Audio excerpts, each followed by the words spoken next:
Welcome to today's Explainer. Have you ever found yourself sitting in a room full of people just screaming at a TV screen, their faces painted, completely emotionally devastated because 11 strangers lost a game, and you just thought to yourself, I literally could not care less?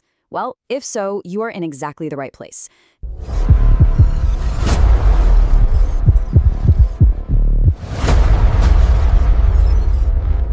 Today, we're unpacking a fascinating reality that honestly nobody really talks about.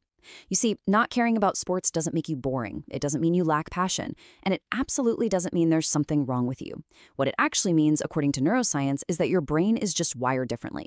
And what we're going to uncover today will completely change how you see the sports-obsessed people in your life and, maybe even how you see yourself.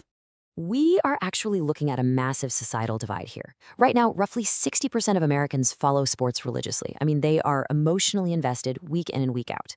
But look at that other 40%. That is a massive portion of the population that is just generally indifferent. We're talking about millions of people living in a culture that is completely saturated by sports, yet they remain entirely unaffected by it. It's wild to think about the sheer scale of this divide. So, the obvious question is, what actually separates these two groups? I want to ask you directly, why do you think you fall into that indifferent camp? Why don't you care about sports?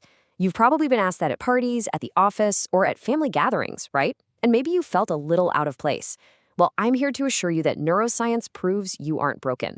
You are just operating on a remarkably different and fascinatingly complex psychological framework. Okay, let's dive into this. Section 1, the Great Sports Divide. To really understand the psychology of the non-sports fan, we first kind of have to look at the evolutionary roots of the sports fanatic. For thousands of years, being part of a group meant survival, right? Your tribe protected you, helped you hunt, and literally kept you alive. For the diehard fan, sports act as modern tribes, just, with much better merchandise. But people who don't obsess over sports often have what psychologists call lower tribal instincts. They're highly individualistic. Their identity just isn't as strongly tied to being part of a pack. And a brilliant 2019 study actually backed this up, finding that non-fans display significantly less us versus them thinking. Translation, they don't automatically hate the opposing side just because they happen to be wearing a different colored jersey. Which brings us to Section 2, your brain on sports. So, what is actually happening chemically inside the brain when the tribe gathers for game day? Well, when a fan watches their team, their brain gets flooded with oxytocin. This is the bonding hormone. It is the exact same chemical that makes you love your actual biological family. It biologically bonds fans to their modern merchandise tribes. Their brain literally tricks them into feeling like these millionaire athletes are part of their actual clan. And right alongside that oxytocin comes a massive rush of dopamine. Every single play, every possession, gives them a constant microdose of anticipation and reward. And this brilliantly illustrates exactly why it's so captivating. It's a concept called intermittent reinforcement. You never really know if your team is actually going to win. That unpredictability is exactly what keeps the dopamine flowing. It's the most addictive reward schedule known to psychology, and it's the exact same principle that makes slot machines so wildly effective. In fact, fMRI scans show that watching your team activates the exact same brain reward centers as gambling and other behavioral addictions. Your brain just knows it wants more of that hit. All right, let's pivot to Section 3, the psychology of indifference. So, what happens when you watch a game and feel absolutely nothing? Well, it turns out your indifference might be hardwired. Research from the University of Chicago suggests that variations in dopamine receptor genes can actually predict how much someone cares about competitive spectator activities. Just think about how validating that is. Your complete indifference to whether the Lakers win or lose might literally be written in your DNA. Your dopamine systems simply aren't triggered by watching other people compete. Because those systems aren't triggered, non-fans completely bypass a phenomenon called burging. This stands for basking in reflected glory. It's basically a psychological distancing tactic where fans absorb a team's uncontrollable success and tie it directly to their own personal self-esteem. They literally need these external victories to feel successful in that moment.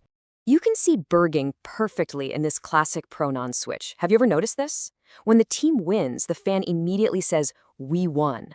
But when the team loses, suddenly it's, "They lost." People who don't obsess over sports are far less likely to engage in this psychological distancing. Non-fans maintain a much more consistent self-concept.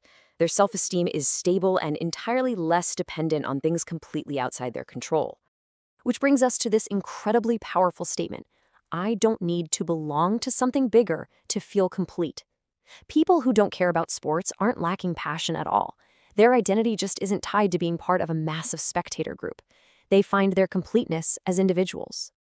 Moving right along to section 4, empathy and meaning. So there is this seemingly contradictory idea out there that sports fans actually score high in empathy because they basically practice caring deeply about the struggles of strangers in jerseys. But it all really comes down to the concept of empathy allocation.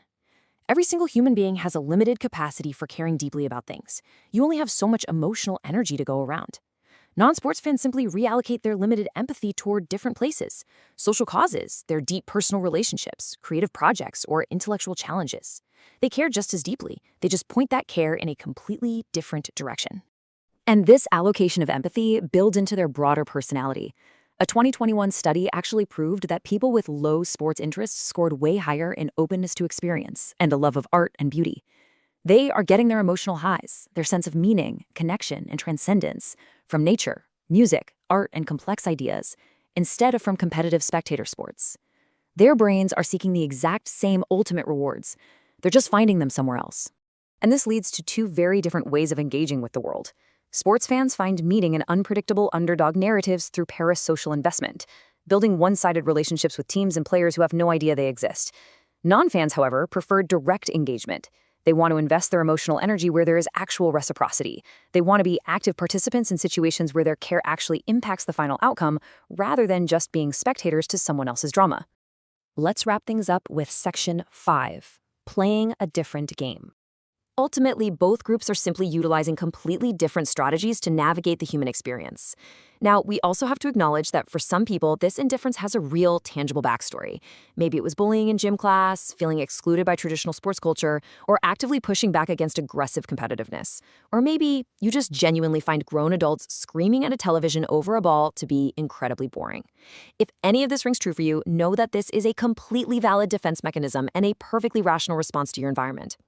So the crucial point here is understanding what you are doing instead. You might have heard of psychologist Mihaly Csikszentmihalyi, who famously studied flow states, those incredible moments of complete absorption and optimal experience. For some people, watching sports absolutely provides that flow.